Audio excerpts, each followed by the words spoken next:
Ingat, bukan tingkat pendidikan kita yang berpengaruh pada cara kita menyelesaikan sebuah masalah, melainkan karakter dan perilaku kita lah yang akan mempengaruhi cara kita menyelesaikan masalah.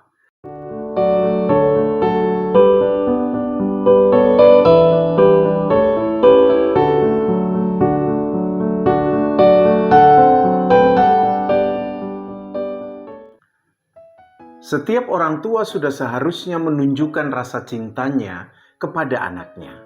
Setiap orang tua sudah seharusnya melindungi anaknya dari perilaku yang buruk dari lingkungan di sekitarnya. Namun cinta dan perlindungan orang tua kepada anak harus ditempatkan pada batas-batas yang wajar. Yang harus diingat dan dihindari orang tua adalah jangan sampai rasa cinta dan keinginan melindungi anaknya justru berdampak buruk dalam kehidupan sang anak.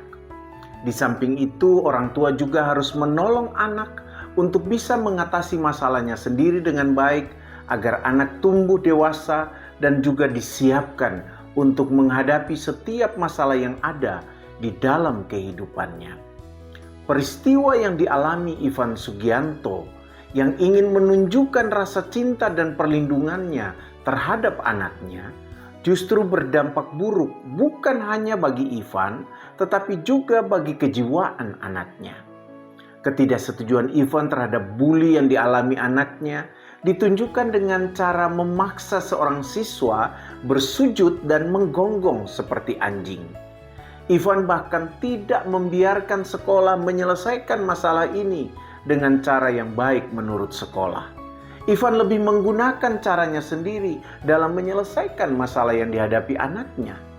Berita selengkapnya tentang masalah ini bisa kita baca di media-media cetak maupun media online.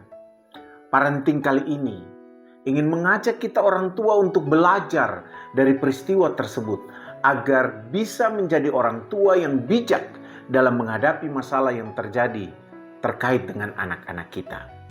Ada beberapa hal yang bisa kita orang tua pelajari dari kasus Ivan Sugianto ini.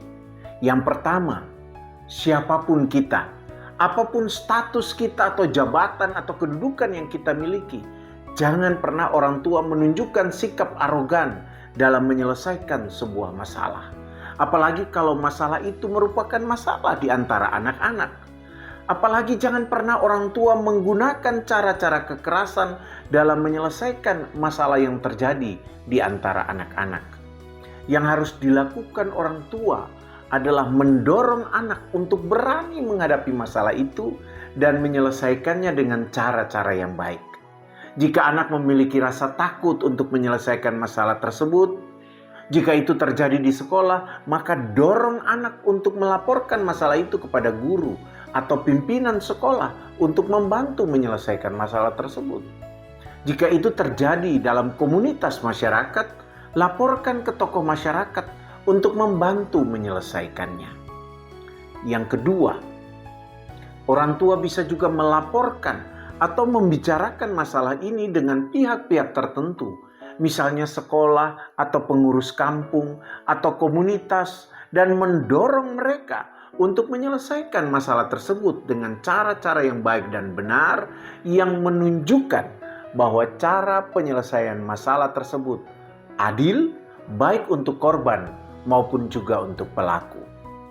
Yang ketiga, jangan pernah menyelesaikan masalah dengan cara-cara kekerasan, baik fisik maupun psikis, baik verbal maupun non-verbal.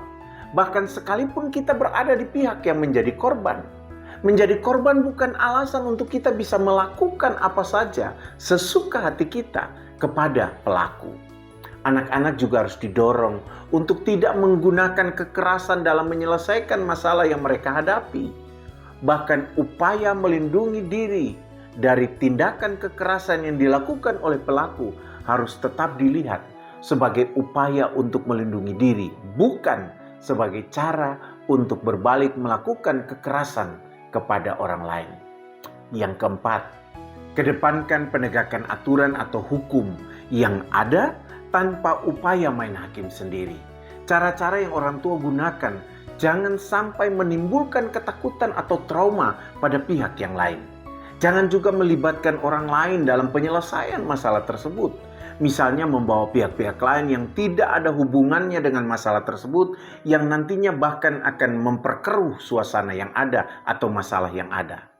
Hendaklah orang tua memberi contoh atau menjadi contoh dalam menyelesaikan masalah yang dihadapi anak-anak dengan menggunakan cara-cara yang baik dan benar, cara-cara yang mendidik. Ingat, bukan tingkat pendidikan kita yang berpengaruh pada cara kita menyelesaikan sebuah masalah, melainkan karakter dan perilaku kitalah yang akan mempengaruhi cara kita menyelesaikan masalah. Peristiwa yang dialami Ivan Sugianto ini juga mengajarkan kita bahwa sebelum kita melakukan sesuatu, pikirkanlah apa yang ingin kita lakukan sebelum kita menyesal di kemudian hari. Apalagi kalau apa yang kita lakukan itu hanya untuk memperlihatkan ego kita. Untuk itu, mintalah selalu hikmat dari Tuhan sebelum kita melakukan sesuatu. Tetaplah menjadi orang tua yang bijaksana.